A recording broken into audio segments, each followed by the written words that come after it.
quais os efeitos da droga na vida do bebê e da futura mãe. Como proceder? Quais os cuidados? Como se livrar desse mal?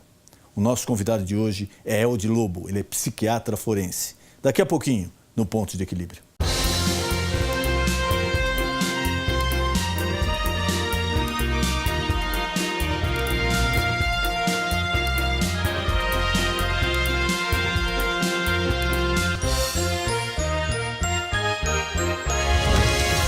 Ao menos 28 milhões de pessoas no Brasil têm algum familiar que é dependente químico, de acordo com o Levantamento Nacional de Famílias dos Dependentes Químicos. Toda mulher grávida sabe que para ter uma gestação saudável é necessário realizar exames, ter um acompanhamento médico, além de ter uma alimentação equilibrada e uma rotina normal. Porém, para as mulheres que enfrentam a dependência química, essa fase pode ser um grande desafio. Tudo que é consumido por uma gestante é passado para o bebê, e isso pode levá-lo também à dependência química, ocasionar danos físicos e psicológicos, além de colocar mais em risco a saúde da mãe. Você acha que dependência química é uma doença ou fraqueza? Fraqueza. É uma fraqueza, assim, às vezes também é um lado emocional, familiar, né? Para mim, assim, no meu modo de pensar, é uma fraqueza, não é uma doença. Eu acho uma fraqueza. E você acredita na recuperação de gestantes dependentes químicas? Acredito sim, tratamentos, né? Acredito. Acredito que ela pode. Se ela quiser ser uma pessoa consciente e forte, ela fica boa. Acredito, sim. Vai dar força de vontade. Eu acredito sim. Vai muito da força de vontade da pessoa, né? E você acha que o bebê de uma gestante dependente química pode nascer saudável? Aí eu já não sei. Não tenho dúvida nisso daí. Depende, né? Se a pessoa seguir o tratamento direitinho, acredito que sim. Olha, acredito que sim também. Fazendo o tratamento certinho. Eu acho que não. Acho que não, porque vai no sangue, né? A droga circula no sangue, então o prejudicado maior será o bebê. Eldi Lobo é médico formado pela Universidade Federal de Goiás. Realizou residência médica e especialização em psiquiatria pela Universidade do Oeste Paulista, em Presidente Prudente. É titulado em psiquiatria forense pela Associação Brasileira desta especialidade. Trabalha como médico psiquiatra na USP, a Universidade de São Paulo, há 10 anos. É diretor clínico e técnico do Hospital Lacan, de São Bernardo do Campo. É diretor da Clínica Vida Mental, Serviços de Psiquiatria Forense. Atua como médico psiquiatra clínico há 12 anos e psiquiatra forense realizando perícias de sanidade mental há 10 anos. Eldi Lobo é coordenador do curso de pós-graduação em saúde mental da Unip. Muito boa noite, meu amigo, minha amiga. O nosso encontro de final de noite, programa Ponto de Equilíbrio. E nessa noite é com imenso prazer que recebemos o Dr. Eldi Lobo, ele é psiquiatra forense. Eldi, obrigado por ter aceito o convite mais uma vez e é um prazer recebê-lo aqui. Muito obrigado, pastor Denis. Mais uma vez, uma satisfação colaborar para o esclarecimento de seus telespectadores. Então, doutor, vamos falar um pouquinho sobre... É um tema que, infelizmente, acontece muito, a gente tem que abordar e tentar orientar da melhor forma possível aí o nosso telespectador, que é o problema da mãe, da gestante viciada, que utiliza drogas, mesmo durante a gestação. Você pode até pensar, mas isso ocorre? Infelizmente ocorre, não é com uma frequência pequena, né, doutor? É verdade. E isso especialmente ganhou notoriedade depois que várias ações na Cracolândia, no centro de São Paulo, verificaram que tinha várias gestantes em meio aos portadores de dependências químicas, algumas delas, inclusive, tendo parto a céu aberto, de onde um conjunto de medidas... Parto a céu aberto ali, com aquela total falta de higiene, porque na Cracolândia é uma coisa muito precária, né? É muito precário em termos de higienização, em termos de qualquer assistência. Desse modo, então, a partir de algumas cenas, inclusive, de mulheres que davam à luz a céu aberto e abandonavam a criança, inclusive, isso veio mais à tona, que tem, entre portadores de dependência química, gestantes e gestantes que precisavam ser abordadas e tratadas. Eu uma vez, conversando com uma moça, ela já tinha abandonado o vício da droga e ela relatou a mim, ela contou que ela era moradora de rua e viciada em crack. E ela tinha, se não me engano, eram 3 filhos e ela não sabia, não se recordava nem como ela ficou grávida, quer dizer, não sabia, o pai não sabia mesmo quem era, mas ela não recordava nem como ela ficou grávida, porque ela estava num estado de total alucinação ali na hora e não lembrava. E ela me contando que realmente, ela falou, eu notei que eu estava grávida quando a barriga começou a crescer.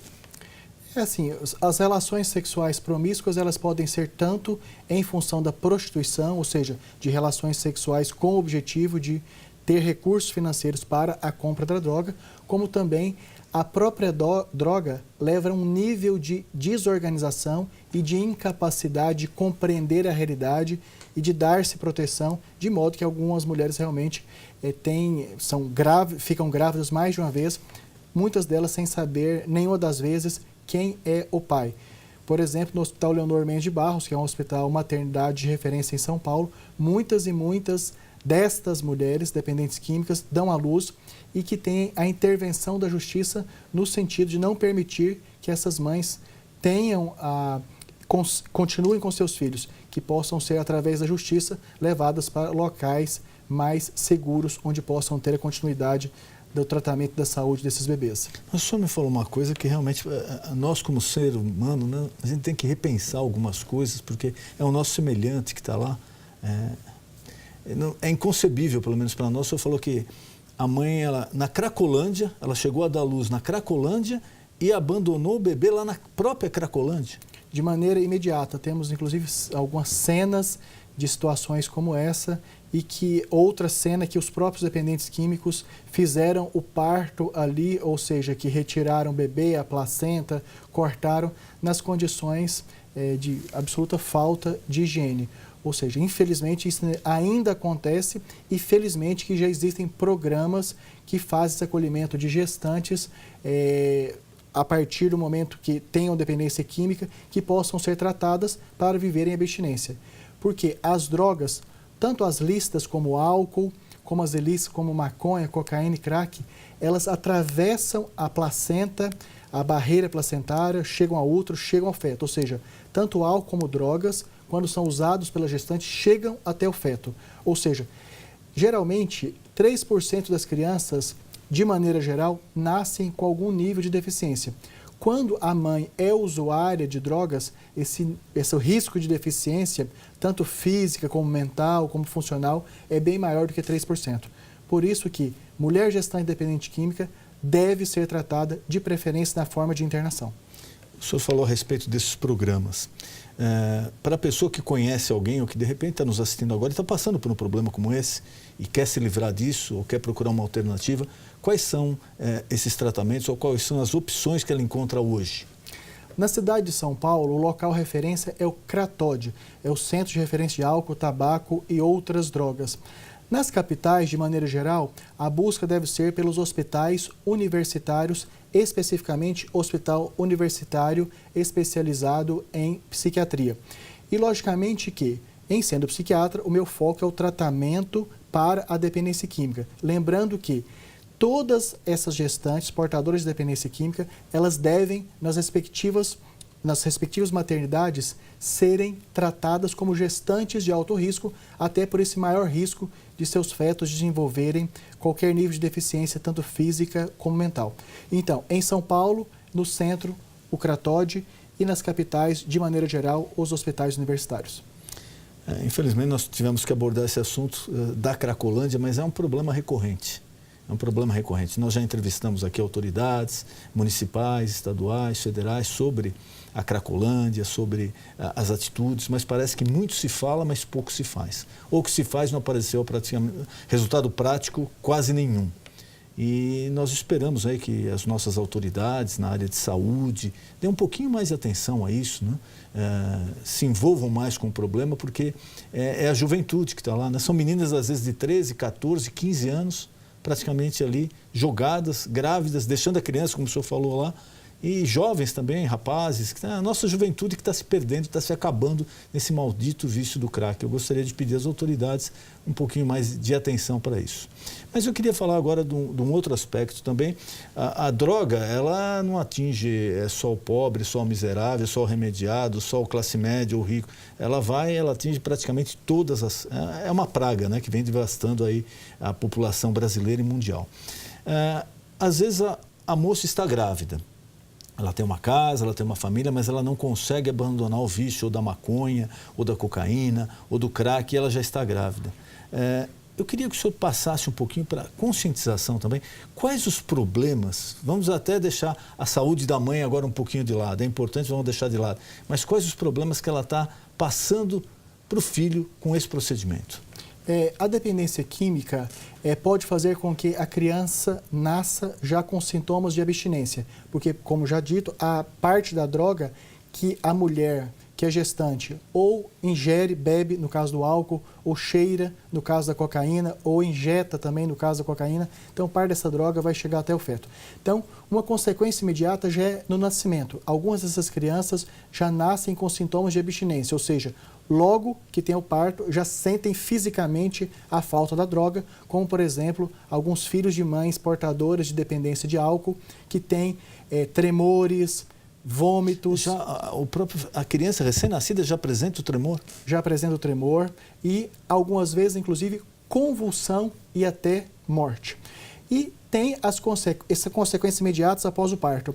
E, durante a gestação, podem nascer também com alterações no cérebro, ou seja, pode nascer com microcefalia, ou seja, o cérebro menos desenvolvido do que aquele previsto para o feto. Parece mais ou menos com o que está acontecendo com o Zika vírus agora, é isso? Essa microcefalia é a mesma coisa? O Zika vírus não é a única causa de microcefalia. Inclusive, as drogas são muito mais causadoras de microcefalia, que é um desenvolvimento do tamanho do cérebro menor que é o esperado, do que o Zika vírus. Ou seja, o Zika vírus, na prática, é em muito menor quantidade.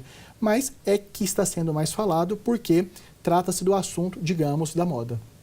E sobre essas drogas ali ilícitas, né, como se fala, porque às vezes a pessoa acha que não representa nenhum risco. Vamos falar um pouquinho aqui do álcool e do tabaco, principalmente para jovem gestante, para a futura mamãe. E às vezes eu já escutei mães falam, olha, eu tentei largar de fumar e não consegui, mesmo durante a gravidez eu estou fumando. Ou senão, olha, eu gostava de beber, eu diminui um pouco, mas ainda continuo bebendo durante a gravidez. Nessas drogas aí, tidas como lícitas, né? E são, pela nossa legislação, quais os riscos da mãe e da criança? Ok, a mãe, então, portadora de dependência de álcool, ela pode desenvolver sintomas como, por exemplo, cirrose, dificuldade para a absorção da melhor parte dos alimentos e também quem está usando álcool geralmente tende a ingerir, a comer alimentos menos nutritivos, como, por exemplo, torresmo, fritura, quitutes, ou seja, alimentos artificiais e menos uma preparação do tipo arroz, feijão e carne. E para o feto das mães dependentes de álcool, pode acontecer desde microcefalia, convulsão e até alterações nos vasos, nas artérias e veias, de maneira que essas crianças, o mais comum é apresentar o que chamamos de SIUR, que é o crescimento intrauterino retardado, ou seja, as crianças, em função da baixa nutrição que recebem da mãe e do aspecto destruidor do álcool, nascem muito pequenininhas, com maior risco de morte logo depois de nascerem. Em relação ao tabaco, que é o cigarro comum, então para as mães são as doenças especialmente pulmonares, mas lembrando que, embora geralmente as pessoas pensam que o cigarro faz mal só para o pulmão, ele faz mal para o corpo inteiro. Então, o cigarro é a principal causa de morte evitável no mundo inteiro. E para as crianças, podem ter também tanto as repercussões de dificuldade respiratória. Ou seja, a grande lição, pastor Denis, é que todo o mal que tabaco, que é o cigarro comum e álcool, fazem para a mãe, fazem também para o feto e numa proporção muito mais intensa. Então vai o nosso recado, né? Você, futura mamãe, se você não consegue por você, pelo menos durante a gestação, largar o cigarro ou largar a bebida, faça isso pelo seu filho. Pois a vida é sua, você é adulta, se você não conseguir largar, você vai arcar com as consequências e você é uma pessoa adulta. Agora, a criança não tem como se defender se você ingere álcool, droga ou cigarro, porque é um feto que está dentro de você. Então, se você não consegue por você, tente pelo menos largar durante a gestação pelo seu filho. Ele não tem culpa nenhuma do seu vício. E mais uma coisa, me falava muito sobre aquele fumante passivo, porque às vezes acontece, a mãe não fumou durante a gestação, Aí, bom, nasceu, aí no quarto da criança ela fuma, ou amamentando a criança ela fuma, ou no mesmo ambiente que a criança ela está fumando. E essa fumaça aí? É o fumante passivo, né? É o fumante passivo e tem, inclusive, pastor, algumas pesquisas que mostram que tem fumantes passivos que adoecem mais do que o fumante ativo. Ou seja, se a pessoa que está em companhia, que está perto do fumante, tem uma vulnerabilidade maior, ou seja, tem um risco de adoecimento maior do que o próprio fumante, ele pode, inclusive, adoecer primeiro e até, infelizmente, falecer primeiro. Ou seja, isso de fumante passivo trata-se de uma situação muito mais séria do que aquela esperada. E, obviamente, que sendo fumante passivo um bebê, o risco de adoecimento dele é muito maior. Tanto para doenças, obviamente, respiratórias, com maior risco de pneumonia, com maior risco de tosse, com maior risco de engasgo, também com consequências como maior dificuldade de ganho de peso e de tamanho. Porque o tabaco ele tende a prejudicar a imunidade, ou seja, a defesa que o organismo tem contra os agentes biológicos do ambiente e também aumenta o risco de anemia e prejudica a capacidade do bebê absorver da melhor maneira possível os nutrientes do leite e dos alimentinhos dele. Voltar um pouquinho às drogas ilícitas, né? Conhecidas como drogas pesadas, no caso a cocaína, o crack, a maconha, a LSD e aí vai. Normalmente, eu vejo isso pela Cracolândia, nós já fizemos programas sobre isso, entrevistamos várias pessoas, e lá tem casos, até me relataram aqui, um caso parece que de uma menina de 9 anos ou 10 anos grávida. E casos assim de meninas de 10, 11 até 16 anos grávidas é relativamente comum lá, e com o vício do crack. O trabalho de conscientização feito, ele está produzindo algum resultado? Quando essas jovens são levadas à maternidade, tem esse auxílio, elas abandonam o vício, a taxa de retorno ao vício é grande. Qual outra coisa que a gente poderia fazer, a sociedade em si, o governo, para tentar, pelo menos, amenizar esse problema? As políticas de prevenção, pastor, infelizmente até hoje no Brasil, elas estão sendo insuficientes. Ainda que haja algumas iniciativas, tanto por parte do governo, como por parte da sociedade civil organizada, como por parte de instituições religiosas, felizmente já existem algumas iniciativas, mas infelizmente essas iniciativas ainda não foram suficientes para ter um efeito prático. Tanto é que aproximadamente 10% da população adulta não é que usa álcool, é dependente de álcool. Daí onde estão inclusas as gestantes.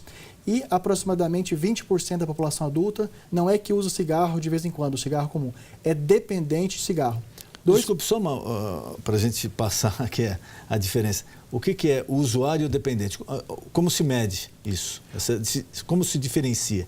O dependente, pastor, é aquele que, em função do uso da droga, ele desenvolve um conjunto de características que incluem abstinência, ou seja, quando ele tenta reduzir ou parar o uso, ele tem sintomas da falta da substância, como vômito, diarreia, convulsão, febre. Além disso, tolerância, que é um sintoma que a cada mês, a cada semestre, ele precisa ou beber mais, ou cheirar mais, ou injetar mais para ter o mesmo efeito. E quando ele passa a substituir atividade de trabalho, diversão e família pelo uso, recuperação e busca de aquisição de drogas. Então esse é o dependente. Enquanto que o usuário é aquele que tem um contato eventual com a substância, mas que consegue levar uma vida produtiva normal ou relativamente normal. Então aquela história, né? Às vezes a pessoa fala, não, eu bebo socialmente, eu uso droga eventualmente, só numa comemoração, mas a verdade é que a pessoa está abrindo uma porta perigosa. Né? Está abrindo uma porta perigosa até porque não existe uso seguro nem de álcool, nem de drogas em nenhuma quantidade. Por exemplo, fala-se bastante do vinho sendo saudável. Só que, para as pessoas que têm algum potencial genético de desenvolver dependência de álcool, o contato com o vinho é uma real porta, pastor, como o senhor muito bem disse, para daí ter necessidade de tomar doses cada vez maiores e a partir daí desenvolver a dependência para outras formas, inclusive bebida alcoólica. Estatisticamente já existe algum dado sobre isso? Realmente eu sempre pensei que não existe esse consumo, assim como se fala, salutar. Eu sempre tive essa opinião, mas eu não tive acesso a... Existe alguma pesquisa ou alguma estatística que já comprova isso? Essa é uma temática que ela não é consensual, ou seja, existem controvérsias.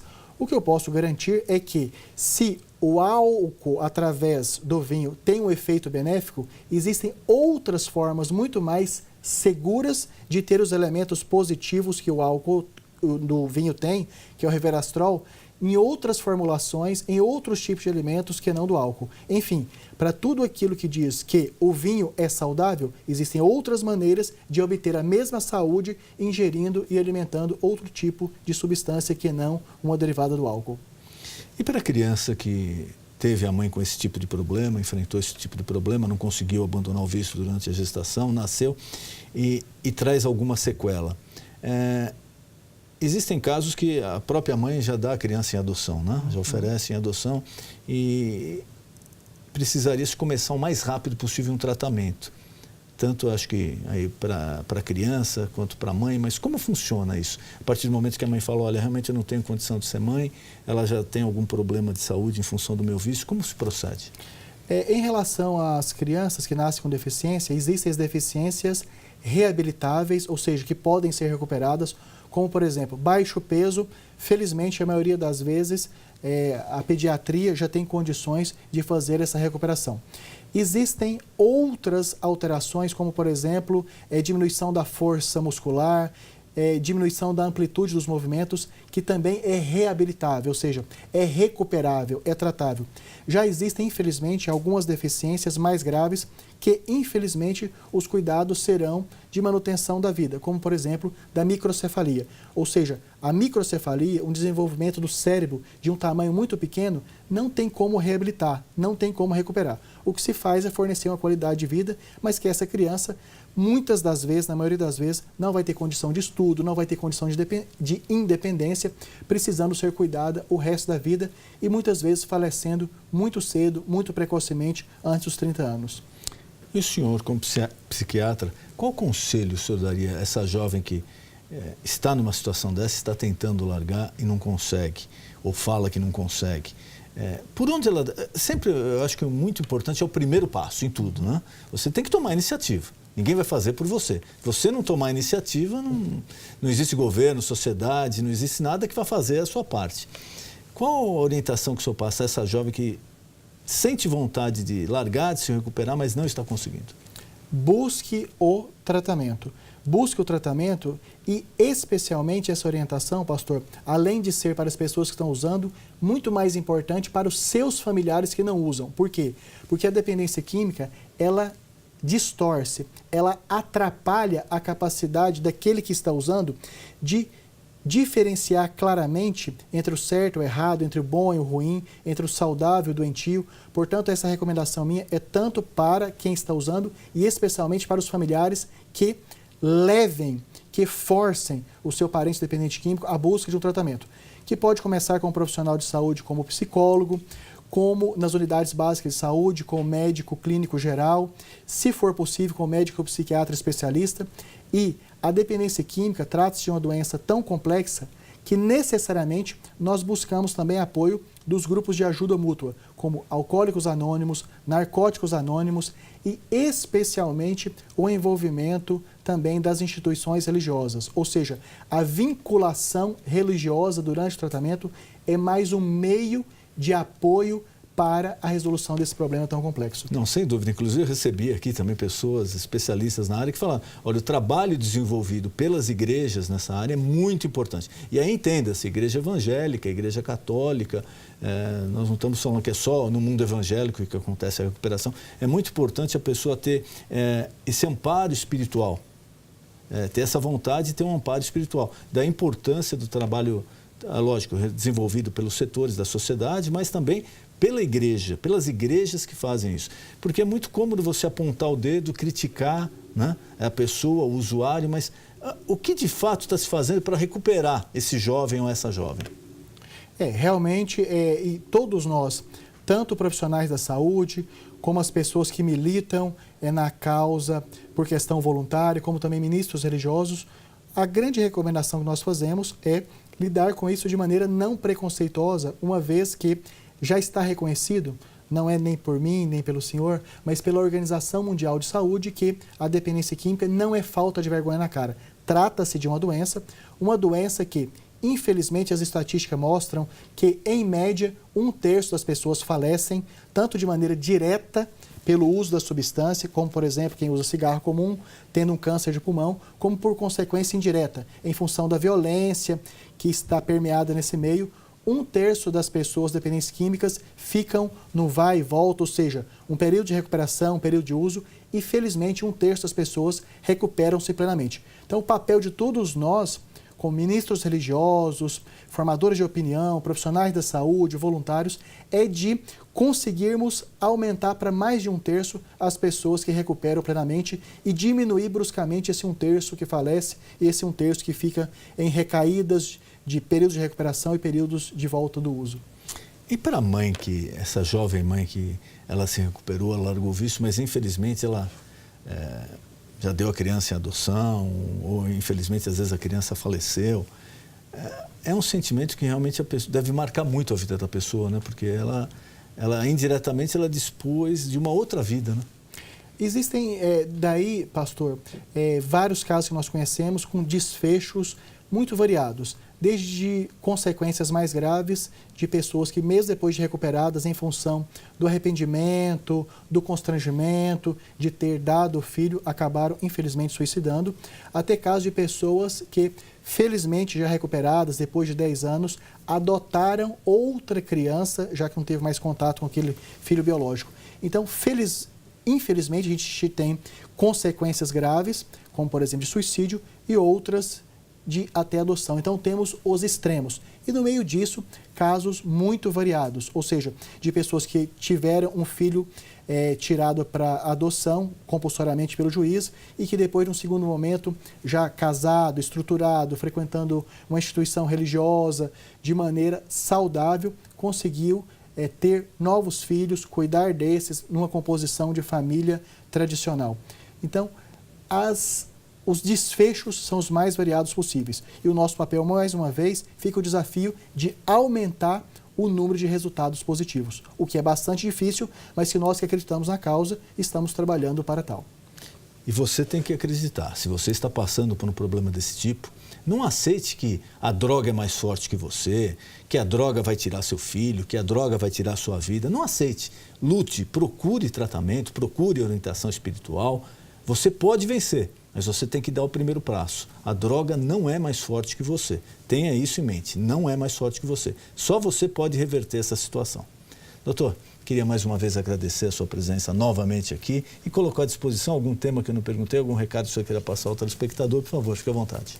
Pastor Denis, sempre é muito prazeroso estar aqui para poder contribuir, informando, esclarecendo e ficando sempre à disposição para participar de programa como o do senhor, que tem essa responsabilidade social de trazer informações que possam transformar vidas e especialmente recuperar vidas, no caso da temática de hoje, da dependência química. Doutor, muito obrigado. Foi um prazer recebê-lo aqui. Todo meu. O nosso encontro de final de noite, programa Ponto de Equilíbrio. Boa noite.